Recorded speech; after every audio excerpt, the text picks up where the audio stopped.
भाई हेरा फेरी 3 फिल्म नहीं है, ये अपने आप में एक रोस्ट है। श्राप लग गया इसको। मुझे लगता है ये है ही नहीं, जैसे भूत होता है ना। कहते हैं कि भूत और भूत से राइमिंग वाली एक और चीज जो होती है वो है ही किस्मत वालों को देखने को मिलती है। अच्छा मुझे लगा वो कह रहे वो है ही नहीं। ये फिर से शेल्फ हो गई है जी। प्रियदर्शन साहब जो है उन्होंने अपने इंस्टाग्राम पे अक्षय कुमार और सैफ अली खान की फोटो डाल दी है लॉर्ड्स मैदान की। नहीं नहीं हर फिल्म जो ब्लॉकबस्टर थी उसमें आप आंख बंद करके कह सकते हो कि मोहनलाल जी थे। कहीं ना कहीं तो रहे नागार्जुन थे या रजनीकांत थे या मोहनलाल थे। पर नहीं, मोहनलाल बहुत बड़े एक्टर हैं। ये आपने गैप क्यों लिया? 2017 की बात है। परेश रावल और अक्षय कुमार दोनों ने मना कर दिया कि हम इस फिल्म के साथ एसोसिएट नहीं होना चाहते। हाँ। तो नई जो कास्ट थी वो थी जॉन अब्राहम, नाना पाटेकर और अभिषेक बच्चन। 2022 में ये हुआ कि इंद्र कुमार जी हट गए। अब ये हुआ कि परेश रावल ने ट्वीट किया कि कार्तिक आर्यन आ रहे हैं इस फिल्म में। अरे यार मैं तो डिप्रेस हो गया था। मैंने देखा एक तो कोविड चल रहा, हाँ। ऊपर से कार्तिक आर्यन आ रहे हैं और अक्षय कुमार जी जो हैं वो करीब 100 करोड़ रुपए मांग रहे हैं पिक्चर करने के। तो मैं तो उनको नहीं दे सकता 100 करोड़। ये कार्तिक आर्यन 25 में आ रहा है तो कार्तिक आर्यन ले लो। वैसे ही बुलबुलैया 2 कर रहा है, ये दूसरा अक्षय बनना चाह रहा है, इसको ले लो। ये मोनोलॉग बोलता है बहुत बढ़िया, इससे बुलवा लेना। उतने पैसों में ही काम करा लेंगे। हाँ 1/4 में। और फिर ऐसा आया खबर के फरहाद सामजी डायरेक्ट करेंगे। भाई मेरा तो अच्छा है ना। हाँ। आप ये सोचो कि ये फिल्म ना बने, कोई टेंशन नहीं। फरहाद सामजी की डायरेक्टेड नहीं होनी चाहिए। फरहाद सामजी नहीं बनाएगा, जो कर लो। फरहाद सामजी तो बिल्कुल ही मतलब जिस फिल्म को छू दे वो गोबर। इतना तो गाय गोबर नहीं कर रहे हैं जितना फरहाद सामजी कर रहा है फिल्म में बना भाई बना साहब ये तो इनका तो अच्छा किया निकाल के। इतनी कहानी सुन ली हेरा फेरी 3 के बारे में, उसको देखने का चार्म खत्म हो रहा है। वो शेर आया वाली कहानी हो गई है अब ये। सोच ये होगा कि इस फ्राइडे रिलीज हो रही है, लोग कहेंगे नहीं हो रही। अरे झूठ बोल रहे, अभी बनी नहीं है। क्या किस बात का ट्रेलर आ गया? पब्लिसिटी स्टंट है। भाई हेरा फेरी 3 फिल्म नहीं है, ये अपने आप में एक रोस्ट है उन सब लोगों का जो लोग ये एक्सपेक्ट कर रहे हैं कि 2006 के बाद 2025 हो गई, हेरा फेरी का थर्ड पार्ट आएगा। भाई ये मैं बता रहा हूँ बेवकूफ बनाने की स्कीम है। ये नहीं आएगा, ये बस हाइप करे जा रहे हैं। श्राप लग गया इसको। मैं तो मुझे लगता है ये है ही नहीं, जैसे भूत होता है ना। कहते हैं कि भूत और भूत से राइमिंग वाली एक और चीज जो होती है वो किस्मत वालों को देखने को मिलती है। अच्छा मुझे लगा वो कह रहे वो है ही नहीं। नहीं होती तो है। अच्छा हाँ एक तो मैंने भी देखी है। पर एक तो नहीं थी, झूठ मत बोलो। पर मेरा कहना ये है कि मतलब ये जो फिल्म है, इस फिल्म के बारे में इतनी सारी बातें करे जा रहे हैं लोग, करे जा रहे हैं। कभी कोई आ रहा है, कभी कोई जा रहा है। तुम ये कह रहे हो कि श्राप लगा है, मुझे तो ये लग रहा है कि अब ये फिल्म बनानी है नहीं किसी को ना। ये टॉपिक जिंदा रखना है, सोशल मीडिया पर रेलेवेंस बनाए रखने के लिए। कि हम जैसे मीडिया वाले हर रोज 2-3 स्टोरियां बनाया करें। 2-3 स्टोरी क्या भाई? आप बताओ एंटरटेनमेंट सेक्शन वालों के लिए आज क्या है? आज तो सर बड़ा ड्राई डे है, कुछ मिल नहीं रहा है। अरे हेरा फेरी 3 को लेकर कुछ भी बोल दो, कुछ भी बोल दो। बोलो सुनील शेट्टी नहीं कर रहे अब का। अच्छा, और बड़ी बात यह है कि हेरा फेरी 3 की कोई भी चीज सोर्सेज वाली नहीं होती। यहाँ पर लोग बोलते हैं। मतलब हेरा फेरी 3 में परेश रावल थे या नहीं थे, पर परेश रावल ने ट्वीट किया कि भाई मैं तो हेरा फेरी छोड़ रहा हूं। प्रियदर्शन ने ऑन रिकॉर्ड बोला कि मैं करूंगा। तो मतलब ये जो सारी चीजें हो रही हैं, अब हेरा फेरी 3 फाइनली इतने टाइम के बाद जो बात हो रही थी, अब आखिरी जो आपके पास न्यूज है वेरीफाइड, वो क्या है? आखिरी वेरीफाइड न्यूज ये है कि ये फिर से शेल्फ हो गई है जी। शेल्फ हो गई है कि क्योंकि अभी तक प्रियदर्शन इसको बनाने वाले थे। अब प्रियदर्शन साहब जो है उन्होंने अपने इंस्टाग्राम पे अक्षय कुमार और सैफ अली खान की फोटो डाल दी है लॉर्ड्स मैदान की। नहीं मुझे लगा फ्लैशबैक में चले गए वो। एक प्रियदर्शन साहब एक फिल्म बना रहे हैं हैवान में अक्षय कुमार और सैफ अली खान 17 साल बाद का रियूनियन। बताओ आखिरी बार दिखे थे ये उसमें, मतलब टशन में। 19 साल वाला रियूनियन हो नहीं रहा, इन्होंने कहा 17 वाला पकड़। ये थोड़ा रिसेंट है 17 वाला, और ये भी रीमेक है। ओपन है। एक तो प्रियदर्शन जी को अपनी ही साउथ वाली पिक्चर का रीमेक बनाने का बहुत शौक है। पर कोई दिक्कत नहीं है भाई, अच्छी तो फिल्में बनाओ। बढ़िया बनाते हैं। बना रहे हो तो आप ये भी नहीं कह सकते ये तो आपने चुराई है। मेरी है। क्या ले तू? मोहनलाल जी थे इस ओपम में। और ब्लॉकबस्टर थी। हर फिल्म जो ब्लॉकबस्टर थी उसमें आप आंख बंद करके कह सकते हो कि मोहनलाल जी थे, कहीं ना कहीं तो रहे होंगे। नागार्जुन थे या रजनीकांत थे या मोहनलाल थे। पर नहीं, मोहनलाल बहुत बड़े एक्टर हैं।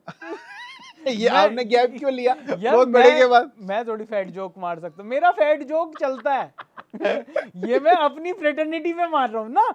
हाँ आप मार सकते हो। हाँ हाँ ये कैसे, ये किसने रूल बनाया? यार रूल तो पहले हेरा फेरी 3 के बारे में ये समझा देते हैं लोगों को कि हेरा फेरी 3 को श्राप क्या मिला हुआ है जी। और ये जो श्राप है ये कहां कहां से चलकर आ रहा है, इसमें कौन कौन से लोग बदले हैं। हाँ। तो भाई पहली बात तो ये है कि हेरा फेरी जो पहला पार्ट आया था 2000 में, जो सबसे आइकॉनिक अगर हेरा फेरी थी वो बनाई थी प्रियदर्शन ने। शानदार। 2006 में फिर हेरा फेरी आई, लेकिन वो प्रियदर्शन ने नहीं बनाई थी, वो बनाई थी लेजेंडरी लेट नीरज वोरा साहब। जेन्युइन बंदे यार, नीरज वोरा साहब। अब लोग कहेंगे कि नीरज वोरा साहब कौन है, तो चलो फोटो तो हमने लगा दिया वीडियो में। हाँ। एडिटर का साहब इतना तो काम करेंगे। हाँ। लेकिन अब मैं ये बताना चाहता हूं कि नीरज वोरा साहब को आपको इज्जत क्यों देनी है। भाई ये नीरज वोरा साहब का जो काम है ना, अगर आप काम देख लोगे, इन्होंने देखो जब डायरेक्शन किया तो फिर हेरा फेरी के अलावा इनकी कोई और बढ़िया फिल्म इन्होंने नहीं बनाई, लेकिन writer, dialogue writer, script writer ये इतने गजब के थे, इन्होंने इतनी आइकॉनिक कॉमेडी फिल्म्स लिखी हैं। मुझे अब एकदम से ऐसा लगने लगा कि नीरज वोरा साहब के जाने के बाद शायद अच्छी कॉमेडी फिल्म शायद कौन लिखने वाला कोई बचा ही नहीं है अब। कोई नहीं लिख रहा है यार, आप बताओ ना यार। हाँ मतलब मेरे को आखिरी कॉमेडी पिक्चर याद भी नहीं है कि मतलब कि वाह यार इसमें तो कॉमेडी से मजा ही आ गया। नहीं, मडगांव एक्सप्रेस अच्छी लगी थी मेरे को। तो वो कुणाल खेमू ही बना रहे हैं, उससे पहले उन्होंने लूट केस बनाई थी। लूट केस भी अच्छी थी, पर लोग देख नहीं रहे हैं उसको। वो बड़ी ओटीटी रिलीज फिल्में हैं। लेकिन अभी अगर हम बात कर रहे हैं यहाँ पर नीरज वोरा साहब की, तो नीरज वोरा साहब ने कौन कौन सी फिल्मों के डायलॉग लिखे हैं आप ये सोच लीजिए। रंगीला, हेरा फेरी, खिलाड़ी 420, अच्छा खिलाड़ी 420। उसके बाद चोरी चोरी चुपके चुपके, अजनबी, आवारा पागल दीवाना, गुरु गुलाब खत्री। हाँ, गुरु गुलाब तानिया। उसके अलावा उन्होंने लिखे हंगामा के डायलॉग्स। ओए होए, आप सोचो भाई, राधे श्याम तिवारी। राधे श्याम तिवारी, और वो वहां पर लड़ रहे हैं। मतलब आप ये देखो कि नीरज वोरा की जो फिल्में हैं उनके जो कैरेक्टर्स हैं, ये ना सिर्फ कॉमेडी फिल्म है, इनके कैरेक्टर्स, इनके डायलॉग आप आज भी प्ले कर सकते हो। आज भी मीम मटेरियल अगर कुछ है तो वो ये है। इसके अलावा हलचल, ओहो, अंगारा सेठ, हलचल। उसके अलावा गरम मसाला यार। ओए ओए ओए, पूजा चाचा है। पूजा मेरे चाचा है, उनका पूरा नाम पुजारी है। और परेश रावल ही इनके डायलॉग्स कितने अच्छे से एग्जीक्यूट करते हैं। कैसे वो करते थे। दीवाने हुए पागल, ये तो आवारा पागल दीवाना, दीवाने पागल सिमिलर। फिर हेरा फेरी, चुप चुप के, जवा लिखा है इन्होंने। अरे भाई साहब। फिर हेरा फेरी, चुप चुप के, गोलमाल, ये फर्स्ट गोलमाल फन अनलिमिटेड। उसके अलावा भागम भाग के भी इन्होंने ले गया यार। ओ भाई साहब। खैर तो इन्होंने सिर्फ क्या ही लिखा होगा, वो तो गोविंदा ने। फिर उसके बाद भूल भुलैया, पहली भूल भुलैया। आप कि अरे कितना वो करेगा भाई, कहां से लेकर पानी। अरे तो बेटी पुष्पा कि नीरज वोरा भाई ने क्या क्या लिखा है यार। और मतलब उसके बाद उनको डायरेक्ट करनी थी, ऐसा माना गया कि फिर हेरा फेरी के बाद भी वही डायरेक्ट करेंगे, उन्हीं का ही आइडिया था। लेकिन जो चीजें थी वहां पर फिर ऐसा लगा कि हेरा फेरी 3 के टाइम पर, और ये बात बहुत पुरानी है, 2017 की बात है। आप सोचिए इस चीज को भी लगभग 8 साल हो गए कि वहां पर परेश रावल और अक्षय कुमार दोनों ने मना कर दिया कि हम इस फिल्म के साथ एसोसिएट नहीं होना चाहते। तो नई जो कास्ट थी वो थी जॉन अब्राहम, नाना पाटेकर और अभिषेक बच्चन।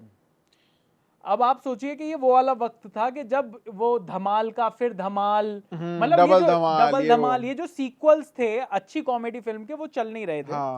इन लोगों को भी लाया गया। वो वेलकम के बाद फिर वेलकम बैक, वो जो बड़ी सारी वो फिल्में आई थी, अगेन किसी ने भी वो जादू नहीं कर पाया था।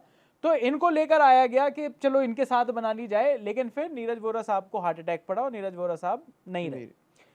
अब क्या होता है, 2018 में खबर आती है कि इंद्र कुमार डायरेक्ट करेंगे। अच्छा जी। मस्ती वाले इंद्र कुमार।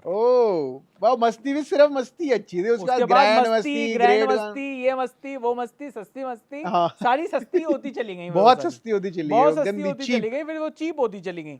लेकिन यहाँ पर फिर इंद्र कुमार जी ने कहा कि भाई वही करेंगे, और इंद्र कुमार जी ने 2018 में मना लिया सुनील शेट्टी, अक्षय कुमार और परेश रावल को। हम बोले करेंगे। कि अब हम करेंगे ये फिल्म। फिर इंद्र कुमार जी ने 2019 में एक इंटरव्यू दिया और वहां पर उन्होंने कहा कि बहुत तगड़े वीएफएक्स वगैरह बनाए जाएंगे इस फिल्म के।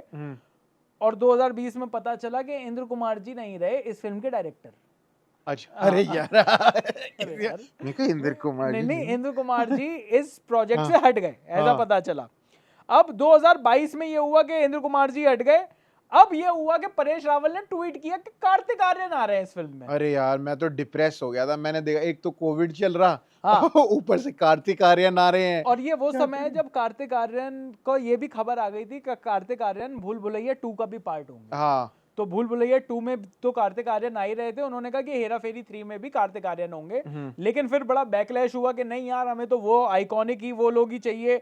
अच्छा, बीच में खबर ये भी आ गई कि उनके जाने के बाद अब अनीस बज़मी इस फिल्म को डायरेक्ट करेंगे।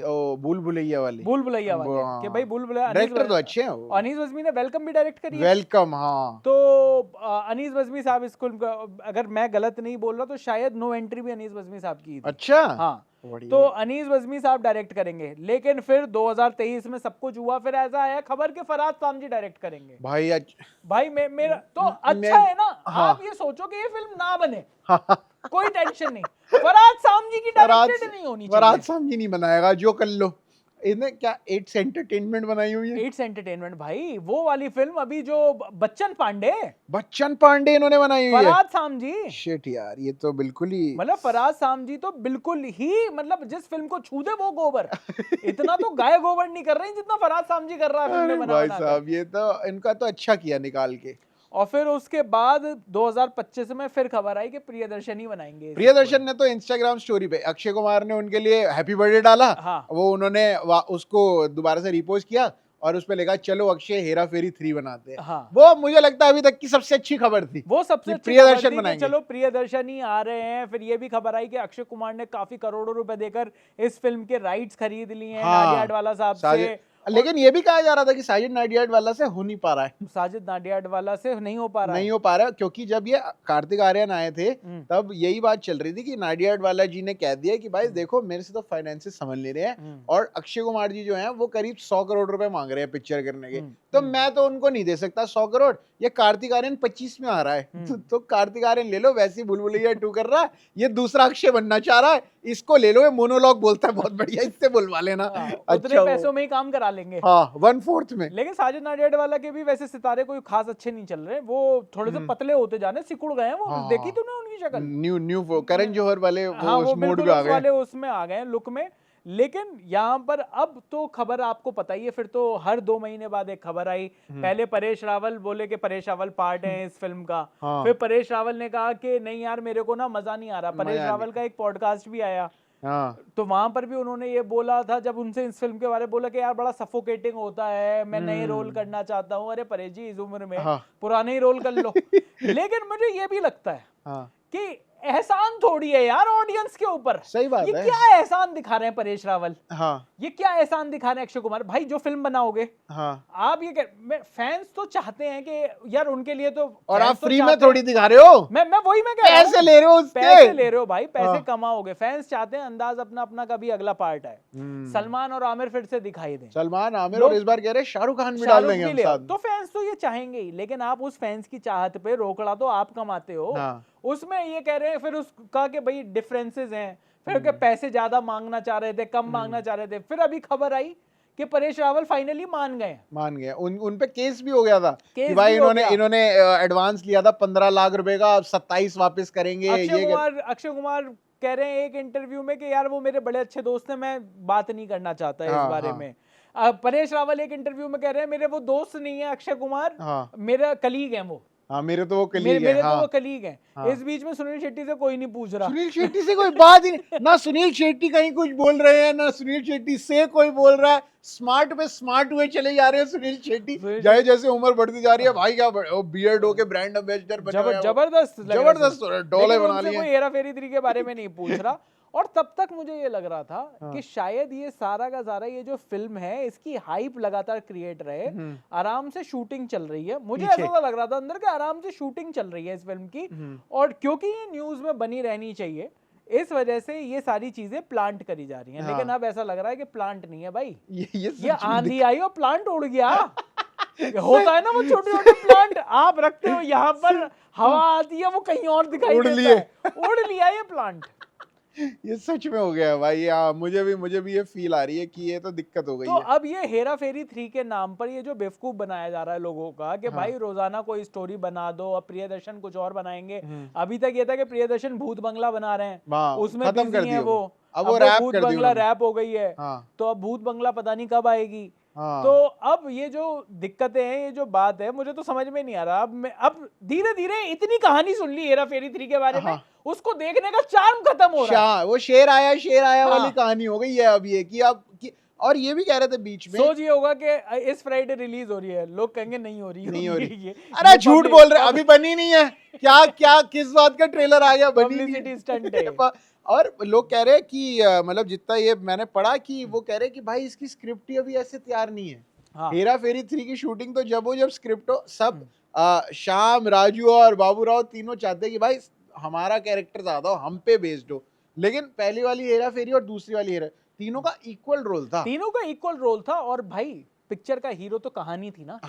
पिक्चर की हीरो तो कहानी थी ना भाई। कि वो जो कहानी जिस तरीके से वो कॉमेडी कैरेक्टर्स मैं पहली वाली की बात कर रहा हूं। मुझे ये बता दो कि पहली वाली में से आप क्या कहते हैं, ओमपुरी साहब को हटा दो, खड़क सिंह साहब को हटा दो, ओमपुरी साहब को, पिक्चर नहीं रह जाएगी। ओ घनश्याम, ठीक है, आप कबीरा स्पीकिंग को हटा दो। और गुलशन, यार ये कबीरा स्पीकिंग, आप दूसरी वाली में तो जॉनी लीवर को हटा दो। नहीं चल पाएगा। तो मैं कह रहा हूँ कि यार वो तो पूरी की पूरी जो फिल्म है, अब अगर मुझे तो ऐसा लगता है अगर आप स्टोरी पर अगर आप लड़ाई कर रहे हो कि मेरा रोल ज्यादा मेरा रोल कम, तो भाई मुझे तो लगता नहीं, बात नहीं बनेगी, ठीक है ना। वो और चाहे आप जितनी मर्जी अच्छी कास्ट ले लो, आप चाहे आपने वो टोटल धमाल बनाई, आपने 20,000 लोग ले लिए, हाउसफुल 5 बना दी, इसमें इतने बढ़िया 100 लोग ले लिए, सारे बढ़िया एक्टर, सारे बढ़िया कॉमेडी करने वाले, लेकिन जीरो स्टोरी। बिल्कुल जीरो कर दिया आपने पिक्चर को ना। और लोगों को भी समझ आ जाता है यार जब इसमें कुछ है ही नहीं। और इवन फिर यही दोबारा से मैं कहूंगा, मडगांव एक्सप्रेस आप लो, कि चाहे वो 3 एक्टर्स थे, वो चाहे बहुत सुपर एक्टर ना हो, मतलब अच्छे एक्टर्स हैं तीनों, लेकिन वो सुपर ना हो, लेकिन मडगांव एक्सप्रेस की कहानी इतनी बढ़िया थी, इतनी क्रिस्प थी कि आपको मजा आ जा रहा था। बिल्कुल। तो भैया अच्छी फिल्में बनाने के लिए आपको अच्छी कहानी तो पकड़नी पड़ेगी। मुझे ये बता दो, और कमेंट्स में बता दो आप, एक फिल्म बता दो रिसेंटली जिसकी कहानी बेकार हो और हीरो ने अपने दम पर निकाल दी हो। और मैं आपको 5 फिल्में बताऊंगा जिसमें हीरो कमजोर थे, लेकिन अच्छी कहानी थी, वो पिक्चर हिट हो गई। मैं ये आपको गारंटी दे रहा हूँ।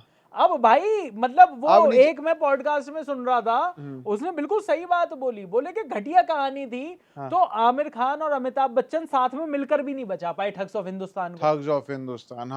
नहीं बचा पाए, जीरो थी वो पिक्चर सही में। तो भाई मतलब अब आपको कहानी चाहिए, बढ़िया कहानी लिखने वाला चाहिए। ये जो डायरेक्टर ये जो काम कर रहे हैं, अमजद खान से डायरेक्ट करा लो, प्रभुदेवा से डायरेक्ट करा लो, और जी मतलब वो थे यार गब्बर सिंह, अहमद खान से गब्बर सिंह आएंगे डायरेक्ट करने के लिए, अहमद खान से डायरेक्ट करा लो। अमजद खान तो बड़े बड़े एक्टर थे, ये तो हर मामले में छोटे हैं। बागी बनाते हैं, बैक टू बैक बागी इनको क्या प्यार है टाइगर श्रॉफ से भाई। अहमद खान को मुझे समझ नहीं आया आज तक, ये जितने घर में लोग मैगी बनाते हैं उतनी देर में ये बागी बना देता है ये आदमी। टाइगर श्रॉफ वैसी गाली है, उसको जिम में ही जाकर शूट कर लेता है। मुझे लगता है कि जो टाइगर श्रॉफ का जो जिम है, वो मेरे ख्याल से क्रोमा लगा हुआ होगा हर तरफ, ग्रीन वहां पर वो वर्कआउट कर रहा है, वहीं पर एक कैमरा लगा के बोला ये मैं बता करेगा। इस बार इजराइल ले जाऊंगा तुझे, इस बार इराक, इस बार नॉर्थ कोरिया, एक लड़की लाऊंगा उसको मार देंगे और तू उसका बदला लेने जाएगा। सेम स्टोरी है सबकी। तो भाई अब कम से कम एक अच्छा डायरेक्टर होना चाहिए। मुझे बड़ी उम्मीद थी कि प्रियदर्शन साहब आएंगे यहाँ पर, कुछ बढ़िया करेंगे। प्रियदर्शन साहब की आखिरी अच्छी फिल्म, अब उसमें भी काफी गैप आ गया है। वो अपना जादू बरकरार रखेंगे नहीं रखेंगे। मतलब 2010 में मेरे ख्याल से उसके बाद उन्होंने कोई फिल्म ऐसी बनाई नहीं है। और 2017-18 के आसपास उनकी हंगामा 2 आई थी, उसमें भी परेश रावल थे, लेकिन वो इतनी चली नहीं, शायद कोविड की वजह से कुछ या हुआ। नहीं भाई, वो उस फिल्म में भाग्यश्री का बेटा था। आप कैसे चलेगी वो फिल्म? मैं देखी है, रिव्यू किया मैंने। देखी आपने वो? बेकार थी, बेकार फिल्म थी भाई।